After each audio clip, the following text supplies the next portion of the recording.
প্রতিদিন বাগানে এসে নিয়মিত যে কাজগুলো করার সেগুলো তো করি, তার সাথে সাথে সময় সুযোগ পেলেই সবজির খোসা দিয়ে বেড তৈরি করে ফেলি।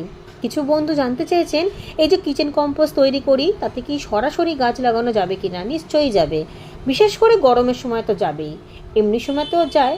কিন্তু গরমের সময় সুবিধা হলো একটাই, তাড়াতাড়ি করে কিচেন কম্পোস্টগুলো কিন্তু গলে পচে মাটিতে রূপান্তরিত হয়, যেটা শীতের সময় হয় না। শীতের সময় সরাসরি গাছ লাগালেও গাছ হবে, কিন্তু অনেক সময় ফাঙ্গাস লেগে যায়। কারণ কি, যে সবজির খোসা টোসা দিয়ে আমরা বেডটা রেডি করেছি সেগুলো গলতে সময় লাগে, তার ফলে সব ফাঙ্গাস লেগে যাবার সম্ভাবনাটা থাকে। কিন্তু গরমের সময় সেই সম্ভাবনাটা একেবারেই থাকে না, কারণ গরমের সময় আমরা এই যে ঘাস পাতা, লতা পাতা, সবজির খোসা, ফলের খোসা, ডিমের পাতা, ডিমের খোসা, চা পাতা, এই সব দিয়ে যে বেডগুলোকে রেডি করি, এগুলো খুব তাড়াতাড়ি গলে পচে মাটির সাথে মিশে যায়। তার মধ্যে যখন আমরা গাছে খাবার দিই, তরল সার দিই, জৈব সার দিই, জল দিই, এই সব কিছু মিশে মাশে খুব তাড়াতাড়ি একটা ঝুরঝুরে মাটিতে পরিণত হয়। আর তার থেকেই গাছ খাবারও পেয়ে যায়, বড় হয়ে যায়। তাই ফাঙ্গাস লাগার একটুও ভয় থাকে না, কোনো চান্সই থাকে না। তাই সদ্য তৈরি করেই সদ্য গাছ বসানো যায়। এই যে ক্যারেটগুলো আমি প্রত্যেকটা দিনই একটা দুটো করে রেডি করি, সেগুলোর মধ্যে তো আমি ডাইরেক্ট সরাসরি শাকের দানা দিয়ে দিই, আবার চারা হলে চারাগুলোকেও বসিয়ে দিই। কোনো রকমভাবে কোনো কিছু রেখে দিই না।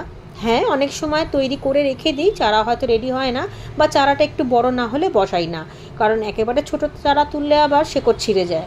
তাই জন্য 2-4 দিন রেখে দিই, বা 15 দিনও রেখে দিই। রেখে দিলে তো ভালোই, কোনো সমস্যা নেই, সরাসরি বসালেও কোনো সমস্যা হবে না। আর এর মধ্যে কাগজ, পিচবোর্ড, পেপার সব কিছু দেওয়া যায়, মানে যে সমস্ত জিনিস গলে পচে যায়, তাই সব জিনিসই এর মধ্যে দেওয়া যেতে পারে। এতে কিন্তু গাছ খুব ভালো খাবার পেয়ে যাবে। প্রথমই আমাদেরকে অনেক বেশি খাবার দিতে লাগবে না, অন্তত 1-1.5 মাস তো নয়। তারপর যখন গাছে খাবারের চাহিদা হবে তখন খোল জল দিলেই যথেষ্ট। আর এই যে পিচবোর্ডটা আমি ঘিরে দিলাম, এর থেকেও কিন্তু গাছ খাবার পেয়ে যাবে। এর মধ্যেও কার্বন যেহেতু রয়েছে, তাই গাছ সব কিছুই ঠিকঠাকভাবে পারবে, সঠিক বৃদ্ধি নিয়ে বাড়বে। ওপর দিয়ে মাটি চাপা দিয়ে দেবো। এই মাটিটাও কিন্তু কিচেন কম্পোস্টেরই মাটি।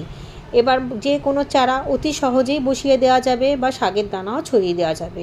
জলটা খুব কম লাগবে, ছোটো চারাতে জলটা খুব একটা বেশি দিতে লাগে না। খুব বেশি জল দিলে প্রথমেই পাতলা পাতলা যে শেকড়টা তৈরি হয় সেগুলো আবার সব নষ্ট হয়ে যাবে।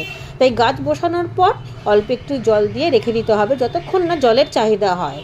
মাটিটাকে মাঝে মধ্যে একটুখানি খুশে নিতে হবে, যেহেতু ঝড় বৃষ্টি হয়েই চলেছে, আর ঝড় বৃষ্টিতে মাটিটা অনেকটাই চেপে যায়, আর চাপা মাটিতে শেকড় খুব ভালোভাবে ছড়াতে পারে না। তাই একটুখানি হালকা হালকা করে খুশে নিতে হবে আশেপাশ দিয়ে।